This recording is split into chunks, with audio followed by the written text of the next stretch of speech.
Hello, everyone. Welcome to another episode of the Sports Deep Dive Podcast. I'm your host, Rogers Harrison, joined this week by Brian Koperick. Brian, how are you? I'm wonderful, Rogers. How are you? Great. Happy to have you back after It's good to be back. your hiatus for a while. Brian, we're going to talk a little baseball because it's baseball season. Sounds fun. We're going to talk about professional baseball in Minneapolis. Ooh, okay. We're going to talk about also St. Paul, too. Why not? Why not? Right? So, professional baseball in Minneapolis began with the Minneapolis Millers, who played in the minor leagues from the late 1800s through the mid 20th century. Now, here's the thing about the Millers. So, do you remember when we were talking about the St. Louis Browns? Yeah. And do you remember when we were talking about the Western League? Yep. Which would become the American League. Remember that? Yeah. So in 1894, the Minneapolis Millers were part of that Western League. And then they continued to play in the Western League through 1900 when it was renamed to the American League. However, following the 1900 season, several cities were abandoned for bigger markets, and some cities recently vacated by the National League, including Minneapolis. So the Minneapolis Millers were kind of left out in the cold type of thing. Oh. See what I'm saying? So teams left the Western League. Well, the league. Well, the Western League became the American League. Okay. And so Ban Johnson, we talked about him, the commissioner of the mission, is like, we're a major league now, or so we can't have these podunk towns. And I guess Minneapolis was one of the podunks. Was one of them. So, for instance, the Kansas City Blues went over to Washington, D.C. to become the Washington Senators. Okay. All right. Now, that is going to be important. The Blues coming over and becoming the Washington Senators in the early days of the American League. All right? Okay. So put a pin in that. So, what does that mean? That means, the Minneapolis Millers survived, but they went over to the American Association, and they were in the American Association from 1902 to 1960, which is a minor league. Now, I don't know if you remember, but at one point, AAA had three leagues. They had the Pacific Coast League, they had the American Association, and they had the International League. Okay. Now, the International League at that time was exactly that, because you had franchises in Ottawa, Montreal, Toronto. all North American, but so it was Canada, it was a international type of thing. So now, did you know that Ted Williams played for the Minneapolis Millers? I did not. Did you know that Willie Mays played for the? No. So now we're starting to see the significance. Did you know that Yaz played? For the Millers? Yeah. They were a hot training bed then. Yeah. Now, Minneapolis has also been known to, and they hosted the Minneapolis Millerettes. The Millerettes were a girls' baseball team, and that happened in the 40s. Awesome. Kind of like a league of their own type of thing. Right. That basically what a league of their own was about. Yes. That women's league. That women's league, yeah, or other various leagues that popped up, so the guys could go off to fight the Germans. Right. As they say.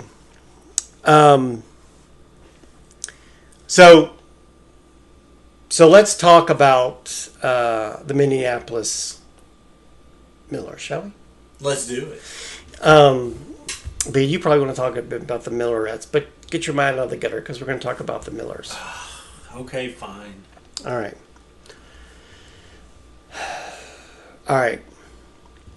So basically, you've got this minor league baseball team, the Minneapolis Millers, and they're playing in the American Association, like I said. Now, when the minor leagues started to form, when the minor leagues weren't competing with Major League Baseball anymore, and were starting to become farm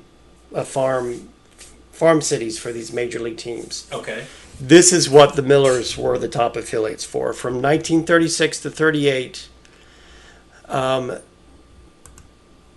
then again from 58 to 60, they were affiliated with the Boston Red Sox. Okay. And from 46 to 57, they're affiliated with the New York Giants. So basically, I think that's freaking impressive. So for basically 59, 58, maybe 60 years, the Millers are basically affiliated with two major league clubs. Two pretty successful major league clubs. Right. Yeah. And, because, today you might like, 10 years they were affiliated with this, and then 10 years they're affiliated with this, Yeah, and then it's 10 all years. over the place. Yes. Yeah. And so that's why Yaz played for the Millers and Willie Mays and Ted. stuff. Right. Now, so, excuse me. All right, so as we talked about in our previous podcast about the St. Louis Browns, when major league teams had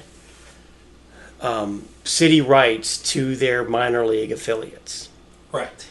And so before the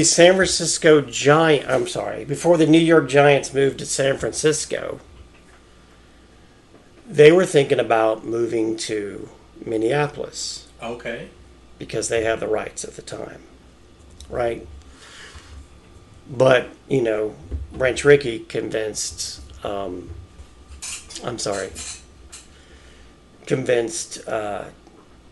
owner of the Giants, just come out west with me. Just come out west, and so hence San Francisco. So Minneapolis almost became a major league city in 1958 because that's when the Giants moved. Now, as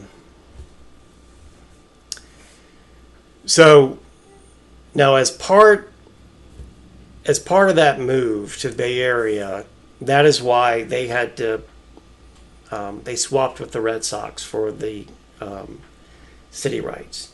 Now this is what I'm not sure about, why Minneapolis just couldn't remain the top affiliate for the Giants.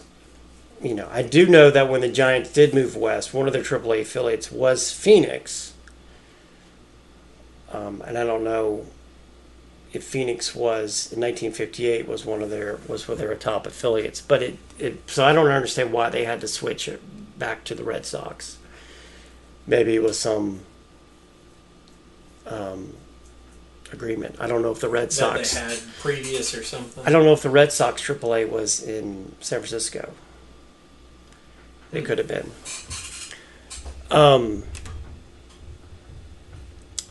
Also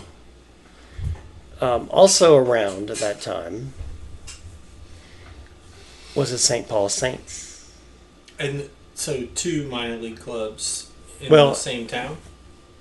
Well, yeah. No. Because, Minneapolis and St. Paul are right close to each other, but they are considered two different cities. Yeah, but they... Right, yeah. Yeah. In fact, it was considered a rivalry, a little heated crosstown rivalry. The two clubs played streetcar doubleheaders on holidays, Okay. playing one game in each city. That'd be fun. Yeah. That would be awesome if, Murfreesboro had a single A team and Smyrna had one. And then we could do that. Fans, Brian Koperick is talking about two cities in Middle Tennessee. You're right. Right. You're right, Rogers. You're right. But I'm just saying, like, that would be pretty cool. Like, Yes. Just to have that kind of a rivalry and then something fun to do, like to take the streetcar from one game to the next game and all that. Mm-hmm. That'd be really cool. Now, here's a little side note about the St. Paul Saints. The St. Paul Saints came back as an independent team when the American Association came back as a independent league. Now, all right, so I'm getting ahead of myself. So, I believe it was 1998 when you had three AAA leagues, and they merged into two: the Pacific Coast League and the International League. And so, basically, the American Association teams that were on the east side of the country went over to the International League, and those that were more of a Western went over to the PCL. Okay. And then they have since done some merging again. And some of those teams that went over to the PCL have gone to the International League. Like, for instance, Iowa, the Iowa Cubs, AAA affiliate of Chicago, originally went over to the PCL in '98 from the American Association, and then now has gone back to the International League, mainly because of the fact that Iowa didn't consider themselves to be on the Pacific Coast. Right. And so Iowa, Omaha, and some others went back over to International. And yeah, it's a long plane ride or bus ride, whatever. I think they're doing planes now. From Omaha to Buffalo for an International League game, but they've done the schedule, so they've worked it out. All right, let's get to it. Let's do it. So now we're in the Giants have moved to San Francisco, and they did not move to Minneapolis. They did not move to Minneapolis. You've got the Minneapolis Millers that are still going strong, and they go strong until the 1960. Okay. And you're probably wondering, well, what happened in 1961? I mean, what's going on? What's going on? Well, let's go back and talk about the Washington Senators, shall we? Oh, yep. You said put a pin in that. Put a pin in that. Now, the franchise was founded in Washington, D.C. in 1901 as the Washington Senators, a member of the American League. Okay. Now, remember, this team had moved from Kansas City in the late 1800s, and they were known as the Kansas City Blues. But when the Western League became the American League, they went over and became the Washington Senators. Washington. The franchise won World Series in 1924 as the Senators, and that is the only World Series that the Senators had won. The Senators had a period of success in the 20s and 30s. They were led by Walter Johnson. Do you remember Walter Johnson? He was a great pitcher for the Senators. I was going to say pitcher. So, yep. Yeah, I do remember him. Johnson in 1924 won 23 games. Which I don't think you would have today. No, it'd be tough. Yeah. Right? Yeah. They, like I said, they won the 1924 World Series, beating the New York Giants. Oh, remember them? They went to the World Series in 1925, but lost to the Pittsburgh Pirates. Arr. Yeah. Matey. After Walter Johnson retired in 27, he was hired as manager of the Senators. Oh, okay. So you got a pretty good deal. So, the Senators were owned by Archie Griffith. And then he died in 1955. So his nephew and adopted son, Calvin, took over the team. Okay. So Calvin sold Griffith Stadium to the city of Washington and then leased it back. To raise capital. Yeah, and so he wouldn't have to be, he wouldn't be on the hook for all the repairs, let's say. Right. Now, when he did this was speculation the team was planning to move, as the Boston Braves, the St. Louis Browns, and the Philadelphia Athletics had done in recent years. Oh. The Braves to Milwaukee. We know where the St. Louis Browns went. Right. Baltimore. And the Philadelphia Athletics went to Kansas City.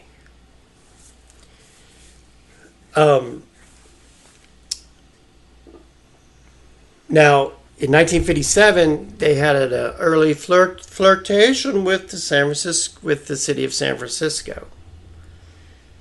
But we all know that's where the Giants moved in 58. So Griffith began courting Minneapolis St. Paul. What?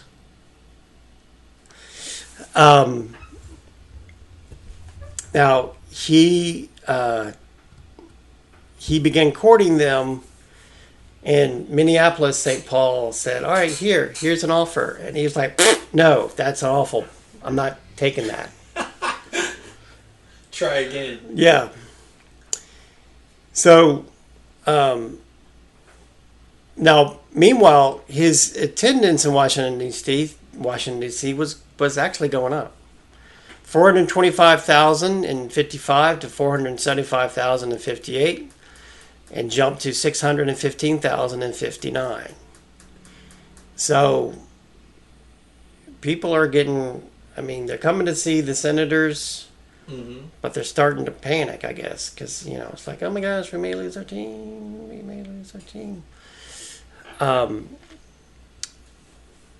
Now, part of the Minnesota deal guaranteed 1 million fans a year for 3 years. Plus the potential to double TV and radio money. Okay. I don't know how the Minneapolis St. Paul could guarantee them 1 million fans a year for 3 years, but they did. It's like if you run for like election in high school, and you make all these promises as your president. I'm going to make better food in the cafeteria. Right. You're going to get free snacks every Tuesday. Yeah. Like, oh, this sounds great. I'm going to vote for you. Like, that's not going to happen because you have no power. Right. So the American League said, no. You're not. You're staying right where you are. But in 1960, a deal was reached. American League changed their mind. Major League Baseball, because at this time, the two leagues were under the same umbrella. Right. But they were still two separate. Major League Baseball agreed to let Griffin move his team to Minneapolis-St. Paul region and allowed a new Senators team to be formed in Washington for the 61 season. Okay. So if you're so here's the thing is, you got season attendance going up in Washington for the Senators. Major League Baseball sees that and says, all right, original Senators, you can go, but we will have a new Senators come in 1961. So as far as the fans were concerned, the Senators franchise was still there, still going on, but you've got a whole new crop of players, right? Okay. And side note, Ted Williams was the manager of the second Washington Senators. Oh, What? okay.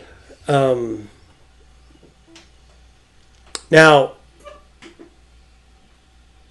I've come to the messy stuff, to the messy stuff here in our thing. Messy. Messy. There's always a messy when we start talking about these teams. So I just want to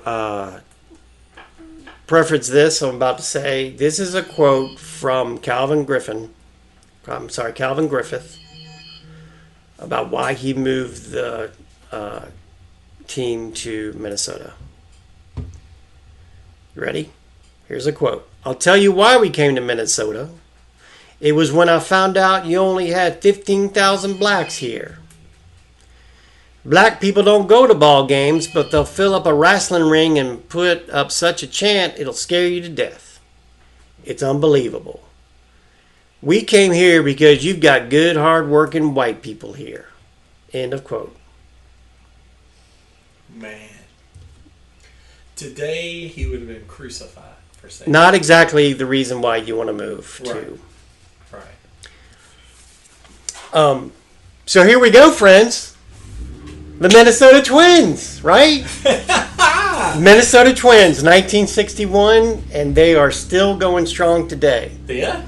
Now let's connect the dots. Minneapolis Millers,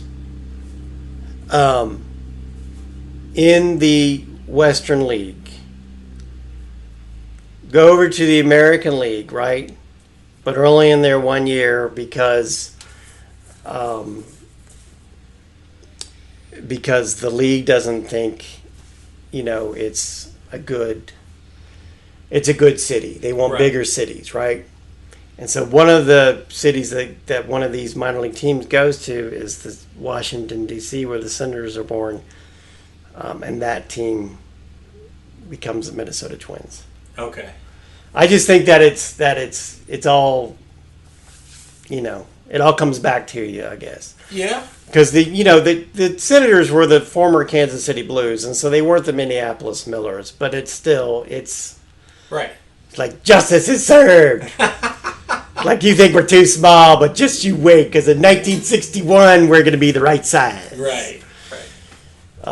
So, ta-da! Minnesota Twins. Minnesota Twins. Kirby Puckett, Yep. big time Twin. And I think as a Tiger fan growing up and watching the Tigers, I'm sure you saw the Twins a lot. Yep. Paul Molitor played for the Twins for a time. Jack Morris pitched for the Twins. Unfortunately, because that meant he wasn't with us. Yes, he was also a Tiger. Twins won the World Series against the St. Louis Cardinals in '87. Yeah. And then they, won the series in 1991 against the Braves, but that was controversial because Because you're a Braves fan. Well, because the first baseman threw Ron Gann off the first base or whatever. We don't talk about that. All right, so the name Twins is derived from the Twin Cities because the two cities of Minneapolis and St. Paul. I don't know if you knew that or not. Oh, yeah. Okay. Now, let's go back to the St. Paul Saints, that were independent league in the Second American Association. When Major League Baseball reconfigured all their minor league teams and got rid of some, they added a couple from the independent ranks. They added the St. Paul Saints, and they added a team down in Texas, which became the Houston Astros affiliate. But the St. Paul Saints became the Minnesota Twins affiliate. Okay. So they are right there. So That's when pretty wild. you get You don't called, see that very often. when you get called up to Minnesota, the majors, hop in your car and just go run across the street. right. The Braves and their AAA affiliate is like 12 miles apart, Oh, really? and I think this is even closer because of the two cities. But so you could you could be like playing for the the St. Paul Saints, right? And have an apartment in St. Paul, and you get called up because somebody is on a rehab or something, injury, and you don't have to move, and then you can just go play for a couple, and then you'll go right back to AAA, and then you're like, no big deal. No big deal. So it's kind of neat. Kent Herbeck is the one I was thinking about. As push Ron Gant off the first base. Anyway, no bitterness there. No bitterness. So that's it. That's just a quick look at professional baseball in Minneapolis. You know, it's pretty cool that, like, I mean, when you think about it, all these cities, all these towns, all this stuff with all the minor leagues and baseball. But when you're talking about this particular city and the franchises there and the impactful players that you could name a handful of them right off the bat that have that came from there, and that's pretty cool. Like Ted Williams having his history there, not only as a player but as a coach or general manager, that type of stuff. So, no, I mean, Ted Williams was the manager of the Washington Senators, the second Washington Senators. Right. So he never there. He never managed it, but he did play his AAA there in Minneapolis for the Millers. I had that mixed up. So, anyways, but just pretty cool that the Twins have such a good history. Yep, and remember they played in the Metrodome. Yep. At that trash bag outfield. Remember that? And then they moved into Target Field, I believe, in 2010. Wow, has it been that long? Yeah, 2010. They've been in Target Field, which I understand is a pretty nice venue.